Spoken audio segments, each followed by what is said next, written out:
Hello and welcome to interest.co.nz. I'm Gareth Vaughan with our weekly Currencies Markets Report. I'm joined as usual by Dan Bell from HiFX. Welcome, Dan. Thank you. Obviously we had the budget yesterday. Anything in there that excited the currencies markets at all?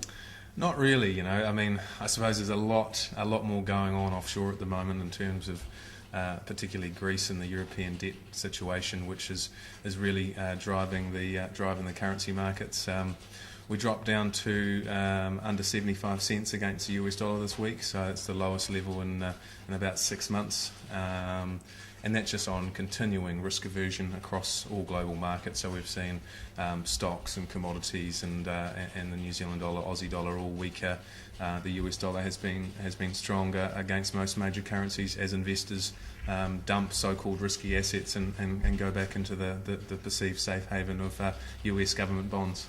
And I mean, in terms of that Kiwi v US dollar, I mean, could it go lower from here? And if it did, what would be the driver? And then I guess on the other side of the coin, could it go higher, and what would push it up from this position? Yeah, it's. I mean, we've come off a long way over the last few weeks. If you look at the New Zealand dollar on a trade-weighted basis, we're actually down almost 10% since the middle of April. So, in about a month, we've dropped almost 10% against most of the major currencies. We're down from sort of 82.50, 83 cents against the US dollar, down to those lows this week of under 75 cents, finding support around 74.50, 74.80.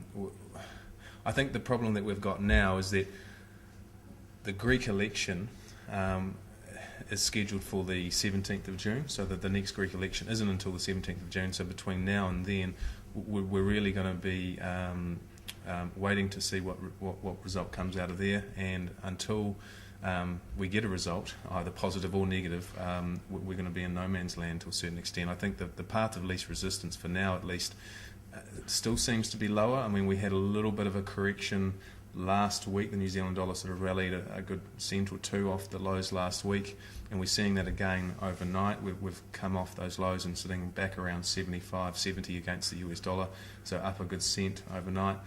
But yeah, it continues to be a very fickle and cautious market.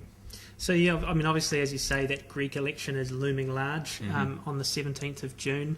What are the sort of gut feelings, do you think, at the moment? I mean, do people tend to think that a Greek exit from the euro is inevitable?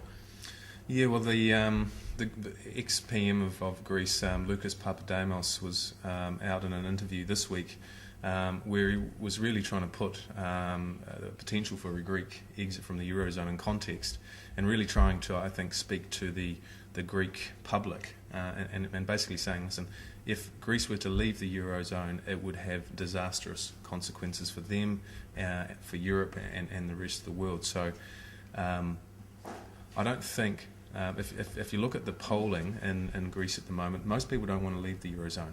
But then you've got one of the left-leaning socialist parties who are talking about the potential for Greece to stay in the eurozone but not to follow through on the austerity measures.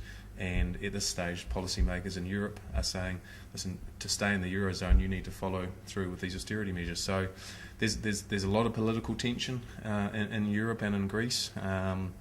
Everyone is hoping that the result on the 17th of June, we get a pro-austerity government in place in Greece, and I think that's going to alleviate a lot of the short-term risk where the market is pricing in the potential for a Greek exit from the eurozone. So really that's going to be the key. And between now and then, obviously the movements in global equity markets and commodities are going to continue to have a bigger impact on the New Zealand dollar than a lot of the local news flow. And I mean, other European countries are also in focus. Obviously, Greece is top of the list, but Spain would probably be the next cab off the rank. Their bond yields have been under close scrutiny. How are things looking at Spain at the moment? Yeah, still not that positive in Spain. Spain and Italy have been in focus over the last few months. We know that their bond yields keep going up. Investors are demanding a higher yield for holding their government bonds. I think we're getting to a point now where the European Central Bank probably has to step in with some form of additional liquidity measures. That might take the form of another LTRO, which they've already done two of those, one at the end of last year, which actually gave everything a massive boost. and another one a couple of months ago. It may well also be that the European Central Bank has to cut interest rates in Europe again. They haven't got much room to cut, though, have they? 1%? No, they don't. No, Yeah. so rates are at 1%, and so there's probably going to be more of a liquidity measure to try and put some cheap money out into the eurozone, get some money into the banking system, and hopefully prop up these sovereign bonds. So it wouldn't surprise me. I think between now and obviously the Greek election, the policymakers are certainly going to be aware that there's still a lot of risk in global markets, and they don't want to see this sort of contagion take over the situation where everyone starts to think the worst. So perhaps it's time for them to actually start, speaking up and talking about supporting the region any way they can. And just outside of the euro currency zone, we've got Britain, and obviously things aren't looking too good there either. They're back in recession, a double dip. Mm-hmm. The pound's had a good run though, but you'd anticipate now it's probably going to, against the Kiwi at least, you'd expect that'll probably come off now? Yeah, the pound's been one of the strongest currencies over the last month. We've dropped from over 0.53 against the pound down to recent lows this week of around 0.475. So that's an almost 10% drop against a currency that has interest rates set at 0.5%, whose central bank has been undertaking quantitative easing, so money printing, and whose economic growth is negative.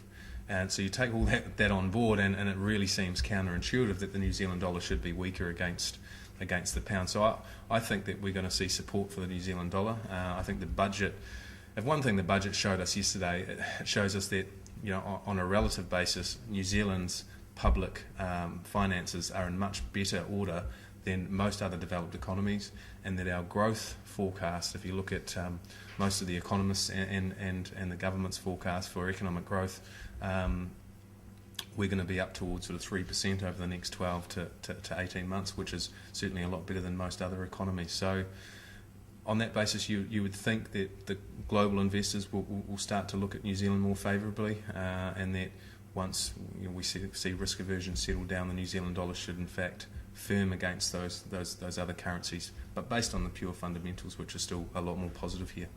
And are there any key events next week that we ought to keep our eye on? Well, always a big focus in the market is the US employment data, which is released at the start of every month. That's the US non-farm payrolls data, which is coming out next Friday night, Saturday morning, New Zealand time. Obviously, with the US economy being so reliant on consumers, what happens in the labour market is extremely important. So we'll be watching that quite closely. We've seen quite a good correction, a decent correction, certainly in US stocks as well. So despite the fact that the US economy has been performing a bit better in recent times, US equities are down almost 10% from recent highs. Now they had a massive rally from last year's lows back in sort of October. And the S&P 500, for example, was up 30% from those levels. So to see a correction of 10% in the context of such a strong move from last year is probably quite a normal thing, and I think that's also added further weight on the recent sell-off in the New Zealand dollar. So obviously as equities fall and investors get a bit nervous, they're going to be less likely to hold New Zealand dollars. If US employment figures next week are actually better than expected, you may well see a little bit more strength in US stocks, which may aid a bit more upside in the New Zealand dollar as investors start to feel a little bit more confident that the world's not falling off a cliff just yet. And then beyond next week, Tuesday week, we'll have another Reserve Bank of Australia interest rate decision. And then, of course, the 14th of June, the next one from the Reserve Bank of New Zealand. Yep. What are you anticipating at this point? I mean, obviously, in the world we live in at the moment, there's a lot of water to flow under the bridge before both of those dates. But right now, what would your picks be? Yeah, so the RBA, the first one off the rank there, and they are probably going to be in more of a wait-and-see approach. They've cut interest rates already a good 75 basis points in the last few months. So they're probably going to wait and see. I'd imagine their comments are going to be reasonably downbeat given the situation in Europe and Greece, and probably flagging potential for another rate cut over there. from the Reserve Bank of New Zealand. Well, the way things have played out since the last monetary policy statement and OCR decision, the Governor was hoping for a weaker currency. Well, he's certainly gotten it over the last few weeks. The Kiwi dollar down obviously almost 10% on a trade-weighted basis.